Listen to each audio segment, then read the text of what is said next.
Hello and welcome people, Dark Forest Shadows here, and today I'm at a local wood, just taking out the youngest dog for a walk. She's being a pain in the bum, so I apologise. Today I'm just extracting a little bit of birch sap. It's currently nearing the end of the season for the birch sap, and I've just come out to collect a container which I've had dripping overnight. I'm just going to go and cut it down. I don't know if you can see, straight in the middle of the camera is the bottle container, which is camouflaged.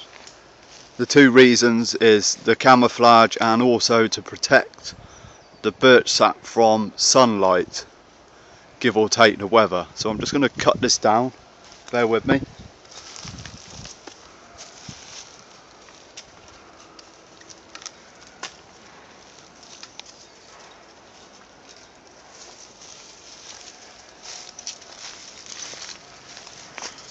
I'll plonk you over to where I'm at.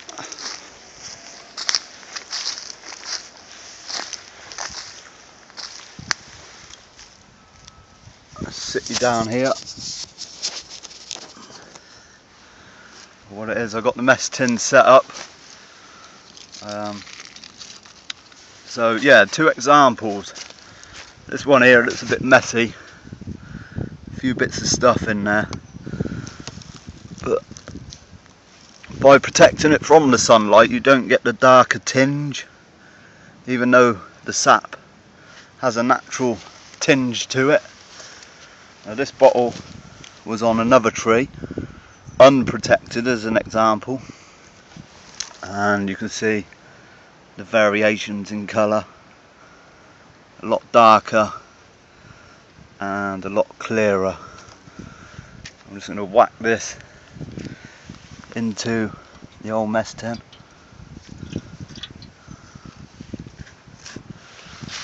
And do a quick brew for you. Now, there's no end of videos on YouTube and various forms of wild edibles. I'm not, like I've said in previous videos, going to suggest that anybody follows what I'm doing. However, if you research and look into it more and more, you begin to advance your skills. Basically, springtime in the UK is an excellent time to play around with all the wild edibles. So here I have three of my favourite examples. I'll just light up a hexi tab and get the stove on. I'm not going to bore you too much. Basically just a quick out and about, trying to brew up a tea as well as keeping an eye on the dog. Let's get this hexi tab in, get my old brew on the go, and I'll be with you. Yeah, so one of my videos last year was elderflower tea, and this is still some of the dry elderflower. It'll last a good 2-3 years. Excellent brew. My favourite that I've discovered recently is the wild violet. Now, there are laws on picking wildflowers as such, so ask permission if you're going to obey the laws. However, my argument is, if it's grown in abundance in a forest, which is around these parts, I don't see no harm in picking a few flowers, considering you would have people walking over the flowers, dogs, birds, anything, wildlife. This is a predominant area for the violet, as you can see here. Just zoom you in. That's a good example. The violet flower there. Now you can use the leaves, however I prefer the flowers, and it is, of all the bushcraft brews that I've tried so far over the years, the closest to taste actually like tea. So currently it's my favourite for the tea side of things. Now you've got the pine needles, you can even use brambles. The shoots of brambles are excellent. They're just coming out as well, even though you can use the older leaves. They're a bit more bitty. And again, you've got nettle, pine needle. It's never ending, but these are my three favourites. This one here is a primrose, and it's very sweet. It's a lovely sweet texture on this, and again this is the flower, and here's the example. I just picked some of the primrose. The leaves are edible too, been used for God knows how many years, through the ages, in salads, medicinal purposes.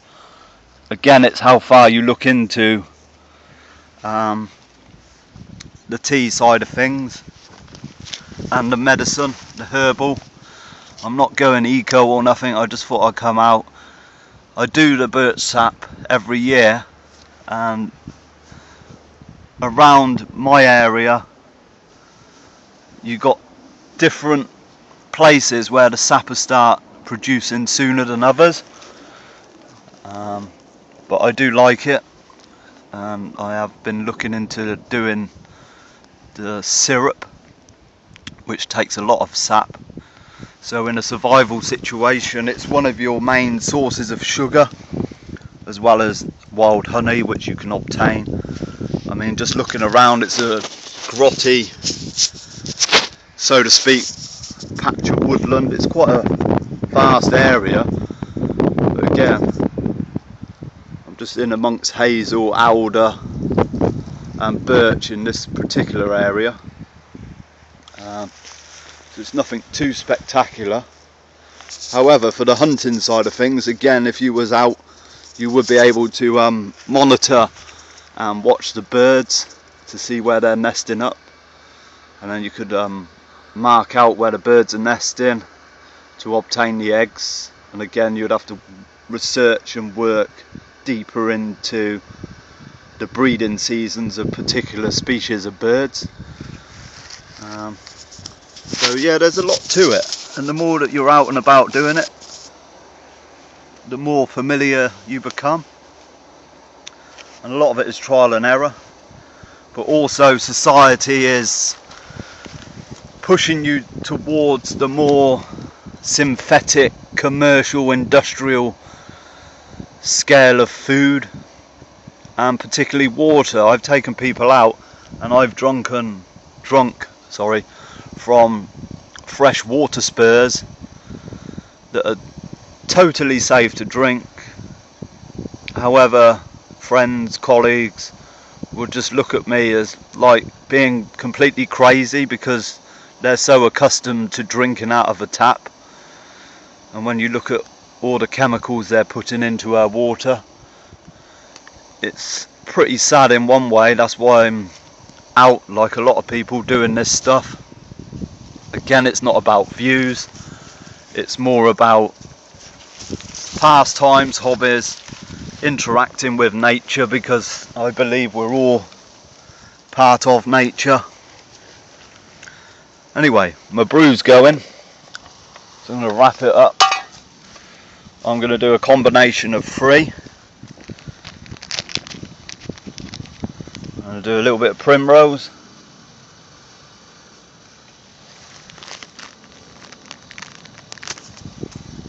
a little bit of alder. Now, I've tried the sap no end of times over the years, so I know I'm familiar with that. Nice bit of alder in there. And the good thing with bushcraft survival, wild edibles, is again you start to work out various forms of eating, because that's what it's about. So I've got a nice bit of tea going on there. It's nice spring tea.